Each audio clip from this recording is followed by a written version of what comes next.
First John chapter 3. Can I get a hooray? We're moving forward. 3:1. See what great love the Father has lavished on us, that we should be called children of God. And that is what we are. The reason the world does not know us is that it did not know Him. Let's start with how great the love the Father has lavished on us. Of all the people on the face of this earth, followers of Jesus ought to be the best lovers of all, because we have the greatest example of all. Remember how John finished chapter 2. Basically what he said was, here's the deal. There it is, verse 29, chapter 2. If you know that he is righteous, you know that everyone who does what is right has been born of him. In other words, as God's children, we bear resemblance to our Father. And I think it's safe to say that if we don't bear that resemblance,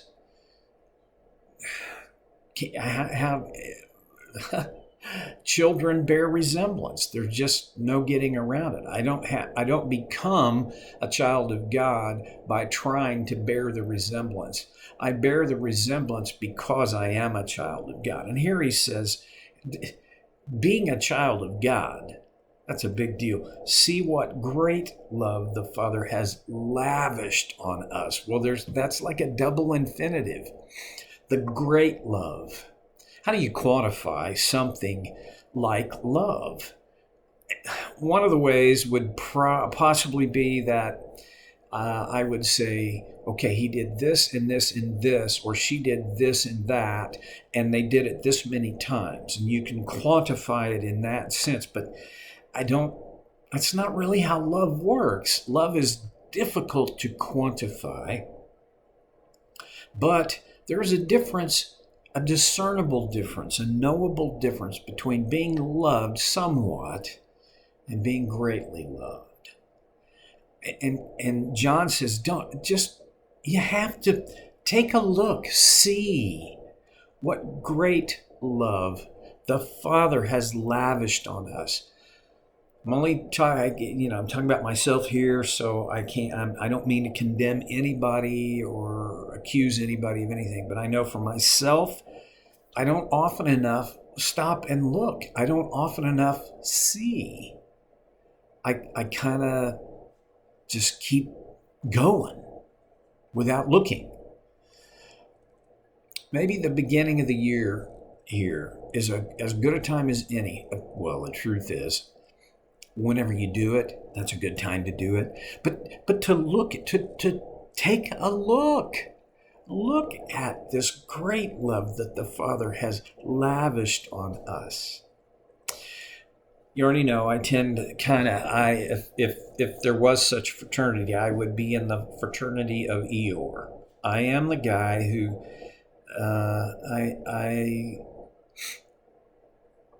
I see a cloud in every sky. I tend to gravitate toward the negative possibilities. I struggle with pessimism. That sets me up for some difficulties in lots of different areas. And one of the areas is I can easily be reminded of or focus on what I need and don't have, and totally lose track of what I have and how I got it. There are just a few things, and really, if you look at them deeply enough, there's nothing I have that I got just because I'm that good. It doesn't work that way, right? I have what I have because of the goodness of God, because of His great love. A great love.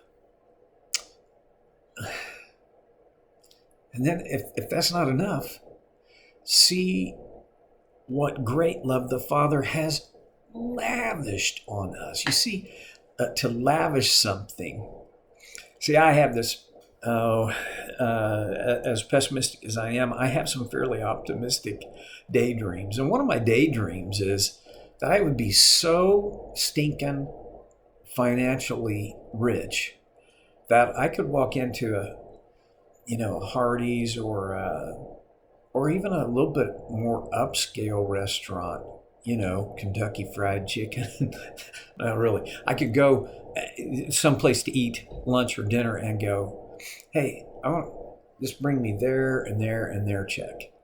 And I just pick up the check and then leave a $50 or $60 tip for if we have a server.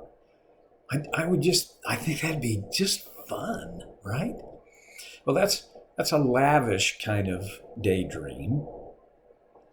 When it comes to my kids, it's interesting. When my kids were at home, I tried very hard not to be a skinflint, but when they got older, man, and then we got grandkids. You talk about fighting the urge to lavish stuff on these people. I suppose I should be grateful that God, in this season of our life, has put the ceiling quite a bit lower in terms of what we have to work with on this lavish thing. But I imagine, just look around. See, you don't have the things that you have, and I don't even mean the things. I mean the life you have. Because you did everything right, and this is the logical outcome of all those right things that you did. That's, it doesn't work that way, and you know that. We have what we have. Our life is what it is because of how great God's love is, that He lavished it on us. I think a lot of people have a view of God that is kind of the Zeus view, right? Holding a lightning bolt, and he's ready to thunder it down on anybody that needs to be smacked. And boy, there are times when I wish that was, I have my own list of people that need to be smacked. I'm trying to grow out of that and leave that mentality behind.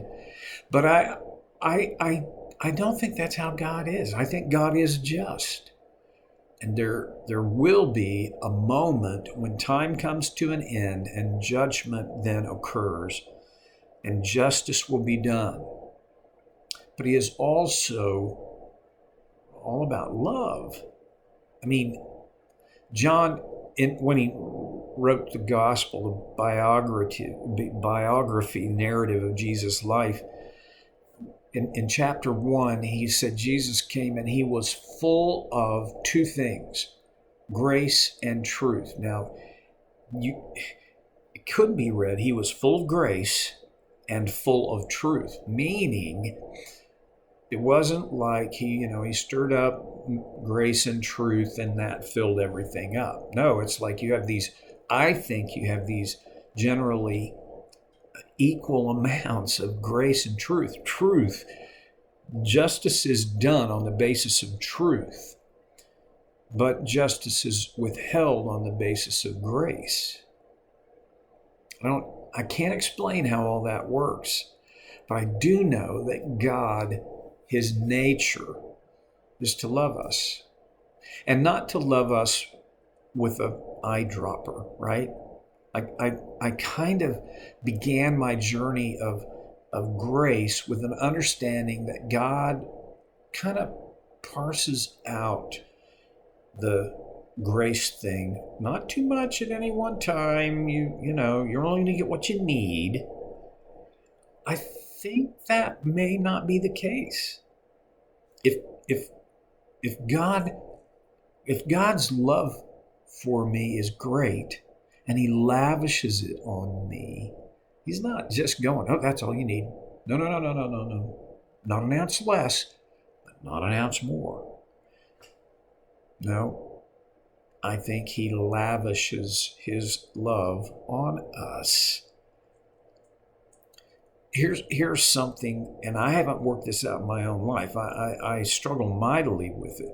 For people that I don't get along with very well, or that I seem to be in disagreement with a good bit of the time, I tend to give them only as much as I think they need of my affirmation, my love, and so forth. I think if I'm going to reflect the character and nature of my Father, I should be dealing with other people out of this paradigm, if I can use that word, which, by the way, I just used it so I can, of lavish and great love. See what great love the Father has lavished on us. It's not like, so don't you see? It's like, hey, look.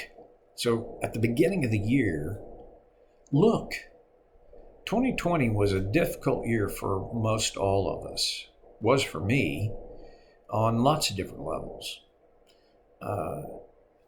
As a world, it's probably one of the most challenging years of my lifetime, at least. However, it's not the most challenging year of human history by any stretch. So you got to bear that in mind. You got to set it in its context. But it was a difficult year. And I've already told you, as an Eeyore type, I tend to see all the ways this year has been difficult. But there were some pretty important things, good things that also occurred. I can't lose track of those. I need to see how great God's love is, this love that he lavished on us. Maybe, like me, you need to do that too. I'm going to make a suggestion. Get out. A lot of people don't even keep a calendar, but if you do, then get out your calendar. If you don't keep a calendar, then put a calendar in front of you and go start back at January of 2020 and just run through that calendar and spot the events, the moments, if you can. And the thing you're looking for are moments that illustrate and highlight this great love that the Father has lavished on us. And the reason you want to do that, well, there's lots of reasons, but here's, I think, a primary reason is because we are more likely to reflect and manifest God's love when we reflect back on the times that he loved us in those ways. In some ways, we're nothing more than a mirror of God's love. And so I need to remember, retain. I need to, in fact, revisit. I can't live there, but I got to go back and revisit the memory of how good God is. See, look, how great is the love that the Father has lavished on us. Big love, bigger than I deserve, and oh, how grateful I am. This is not about what I deserve. It is not and won't ever be. It's all about the great, lavish love of my great, lavish Father God.